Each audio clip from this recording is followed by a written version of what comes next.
Dial H number 7, written by China Myville, art by David Lapham. This is the start of a new arc where they got a lead on where a new dial might be. So we open up with a basically trip around the world: Prague, Nairobi, Tokyo, a place called Peckingham in England. And we see that Nelson has been using the dial all over the world as they've been trying to track down where this new dial is and being a hero wherever is needed. And they trade off where Roxy's getting it's every other day they trade off. And Nelson's just seeing the sights whenever it's otherwise Roxy's turn.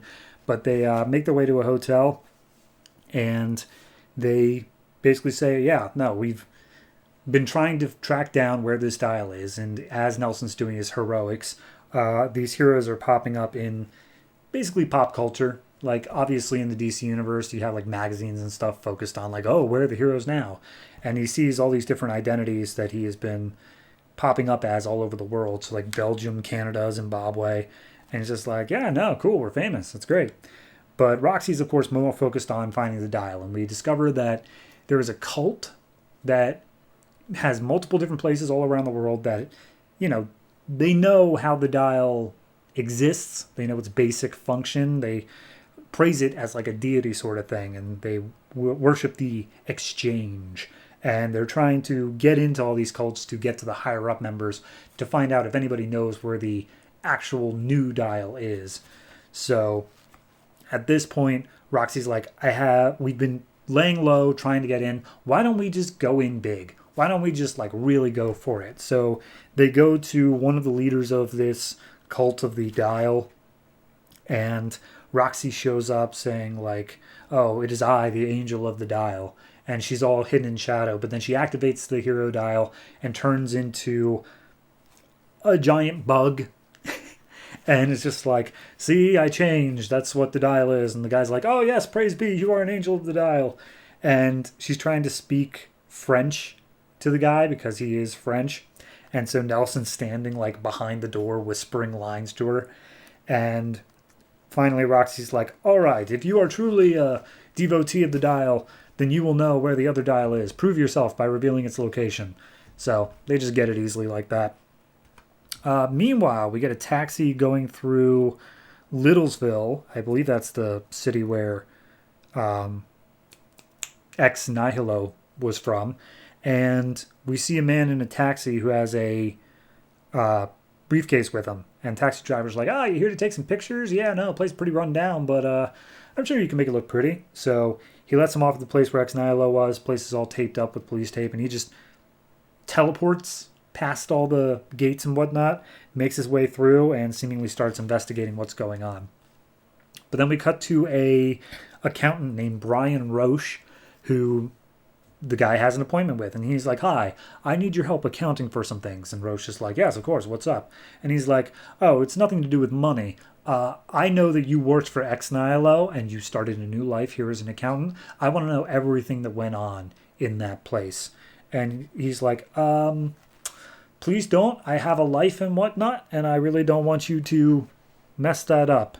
And he's like about to pull a gun, but the guy's like, if you pull that gun, you will be dead in your office, and you will still have to start a new life, even if you succeed.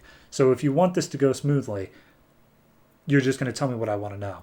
And he's like, all right, I'll tell you everything about Ex Nihilo, Squid. And he's like, no. What do you know about the dial?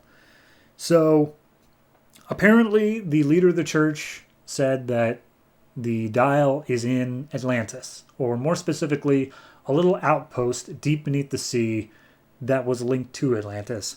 So they take a boat out, Roxy and Nelson, and they just start dialing over and over again until they get one that can breathe underwater. And they discover that if you don't get one that works, you can type in hero backwards into the dial. So it is 6734.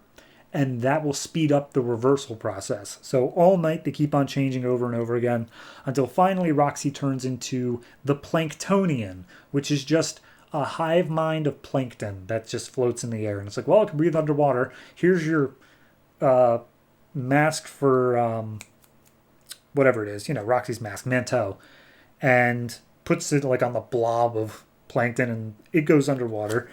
It ends up coming to an underwater ruins of an Atlantean culture, and they see there's art of the dial up in the walls, and the place where the dial seemingly would be has already been taken. And she sees there's a whole bunch of scraps of like diver equipment and even a piece of clothing down there. So she ends up picking it up, and she sees sharks nearby, and she's like, sharks aren't predators to plankton. Like, I'm totally fine with all these sharks.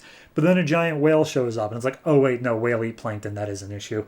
So the whale starts attacking, but the Planktonians just like, no, we are stronger. We are more. We are combined. We are better. And it all morphs together into a giant, like, Hulk sort of figure and just punches the whale down into the ruins, basically destroying everything. And so the plankton come up. She de-transforms and reveals the little patch she has, which is written in both English and French. And she's like, oh, this is military, it's special forces. And the only place that I think is English and French is Canada.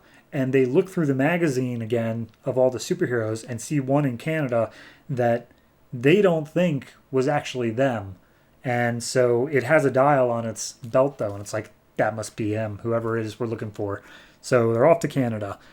Meanwhile, the dude with the briefcase, he follows the accountant down multiple streets, finally ending up at a warehouse. And as he gets inside the warehouse, turns out the accountant knew the whole time. It was a setup, and they opened fire on the guy with the briefcase.